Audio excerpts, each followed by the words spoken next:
Assalamualaikum warahmatullahi wabarakatuh. Berjumpa kembali di Markas Pom.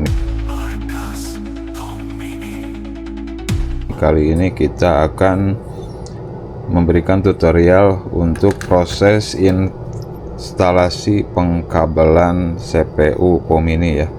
Karena kemarin ada yang bertanya, salah satu subscriber kita menanyakan bagaimana pemasangan untuk instalasi pengkabelannya. Meskipun di sini sudah jelas ya, tertera untuk tegangan DC 9 sampai 12 volt, ini untuk input AC 220, ini untuk solenoid, dan ini untuk dinamonya. Begitupun CPU yang AC DC ya. Ini untuk trapo atau adaptor, ini sudah ada colokannya ya, bisa menggunakan dari mulai 9 sampai 12 volt ya. Ini untuk ke pompa yang menggunakan rotak atau dihubungkan ke relay, atau bisa juga langsung ke rotak ya. Ini untuk input AC kalau menggunakan pompa AC, dan ini untuk ke pompa AC ya. Jadi yang CPU AC DC ini bisa menggunakan dua pompa, baik menggunakan pompa rotak ataupun pompa AC. Baik itu dilangsungkan ke rotak atau dihubungkan lagi ke relay, bisa ya dari sini jalurnya. Kalau menggunakan rotak langsung jangan menggunakan soket yang ini ya, tapi gunakan soket yang ini, yang 3 ya. Ini karena arusnya bisa lebih kuat, dan ini sudah menggunakan dioda 10 ampere 2 biji ya. Jadi ini kalau dipakai kedua-duanya pin ini sudah bisa 20 ampere. Kalau menggunakan satu jalur, positifnya di kiri, tengahnya negatif, ini mampu 10 ampere ya. Ini kelebihan yang AC DC. Dan ini model AC ya. Ini hanya untuk pompa AC saja. Ini sudah ada inputnya, bisa pakai adaptor, bisa pakai input dari trapo 12 volt atau 9 volt. Ini untuk input AC 220 volt, ini untuk solenoidnya, ini untuk pompa, ini untuk switch boot nozzle ya, karena ini sudah support boot nozzle, ini untuk power sensor atau asimeter. Oke, sekarang kita akan mencoba mempraktekannya ya. Pertama, anggap saja ini sebagai tegangan dari trapo ya, dan ini tegangan dari adaptor. Ini kita udah modifikasi seperti ini. Ini kita anggap saja menggunakan trapo ya. Nah, masuknya ke sini. Lalu ini ada tulisan AC 220 volt, ini tegangan dari langsung listrik rumah ya. Ini untuk menghidupkan pompa AC. Nah, seperti ini. Jadi kalaupun ini dicabut, CPU-nya tetap bisa nyala, tetapi nanti untuk ke pompanya ini enggak berfungsi. Ini kita pasang. Lalu yang ini ada apa, soket untuk solenoid. Solenoidnya seperti ini kita pasangkan ya untuk solenoid palletnya. Ini pemasangan kabelnya ini sudah ada petunjuknya di solenoidnya ya. Nah, di sini sudah ada, tinggal diikuti saja, disamakan saja tulisannya dengan yang ada di PCB. Dan ini untuk ke pompa ya. Nah, pompanya kita pasang. Dan ini untuk asimeter ataupun untuk ke flow sensor, kita pasang saja ya, gunakan flow sensor. Nah, dan ini untuk ke boot nozzle kita tidak pasang ya, atau dipasang. Kita pasang ya untuk ke boot nozzle-nya. Sekalian kita pasang buat ke boot nozzle-nya.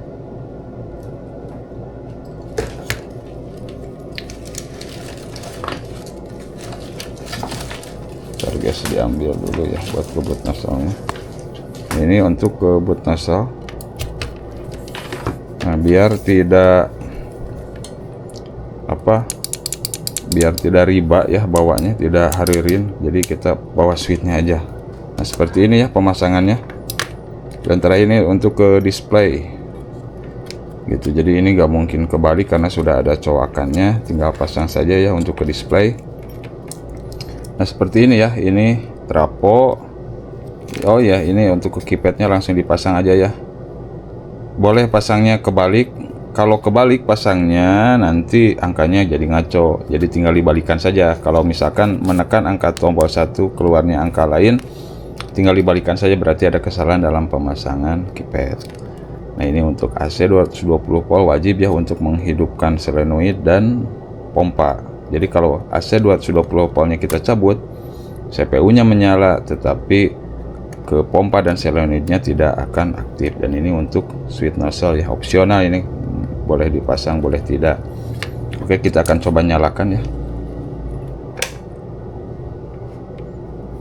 Nah sudah menyala. Anggap kita melakukan transaksi 5.000 ya. Nah fungsi apa dari nozzle, buat nozzle sendiri ya, nozzle switchnya, jadi ketika nozzle-nya diangkat ini otomatis dia akan menyala. Nah solenoidnya nyala, pompa pun menyala ya. Kita coba tiup ya untuk flow sensornya. Nah solenoidnya aktif membuka.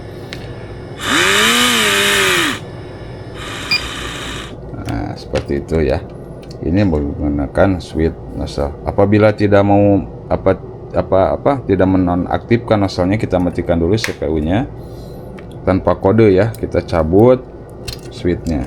Nah, seperti ini otomatis switch nozzle-nya ini tidak berfungsi ya.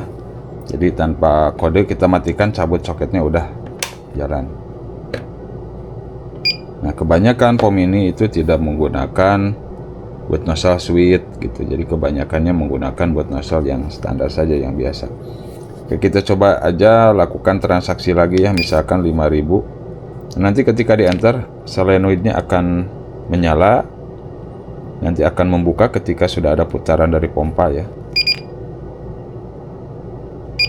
Nah ada ya, ketika pulsernya berjalan nanti ini juga akan ikut aktif ya.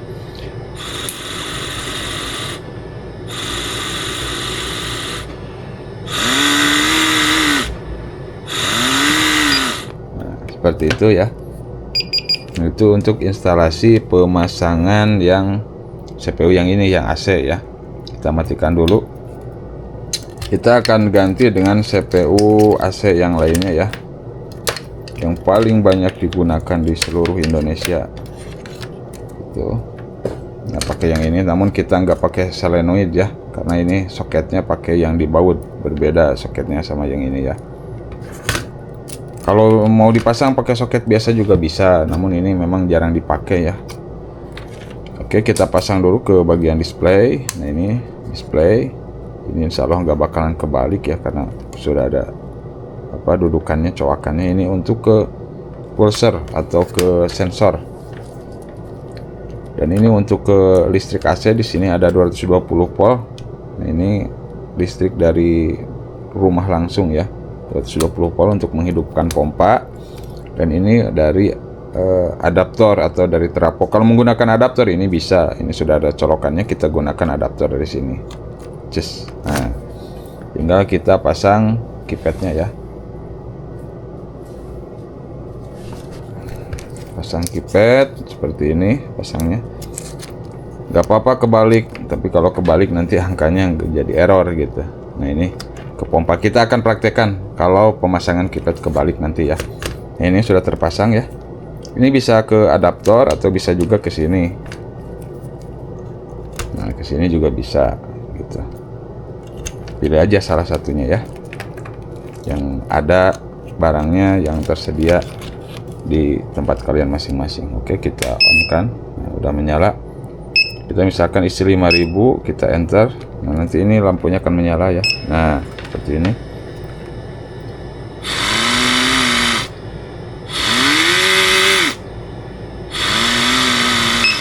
Nah seperti itu. Sudah seperti itu. Untuk ini yang paling sederhana ya rangkaiannya. Oke, kita akan coba praktekkan apabila proses pemasangan kipet terbalik. Nah, coba dibalik seperti ini. Kita balikkan. Maka angkanya tuh jadi error ya. Ketika menekan angka 3 keluarnya 10.000. ketika menekan P1 jadi oh iya nih. Nah, ketika menekan P2 keluarnya 3. Tuh, ketika mau merubah Rp rupiah jadi ngaco pokoknya. Nah, solusinya tinggal dicabut saja soketnya, tinggal dibalikan seperti ini. Nah, gitu. Apabila bagian AC-nya ini kita hidup ya. Contoh. Nah, ini kan menyala pompa ya, menyala pompa. Apabila AC-nya tidak terpasang, maka pompa dia akan mati. Tuh. Padahal ini kabel pompa udah terpasang ke CPU, tapi yang input AC-nya nggak terpasang, maka dia akan nggak menyala ya. Tuh. Jadi wajib bagian AC 220 voltnya harus terpasang ketika menggunakan pompa AC. Oke, sekian dulu penjelasannya, mudah-mudahan bisa dimengerti, dan apabila ada pertanyaan silahkan menghubungi nomor WA yang tertera di video ini, atau bisa menghubungi atau bisa buka-buka website kami ya di www.markaspomini.com. Di sana ada produk-produk kita baik Pomini ataupun spare part. Oke, jangan lupa like, komen, dan subscribe, dan tinggalkan pesan ya. Wassalamualaikum warahmatullahi wabarakatuh.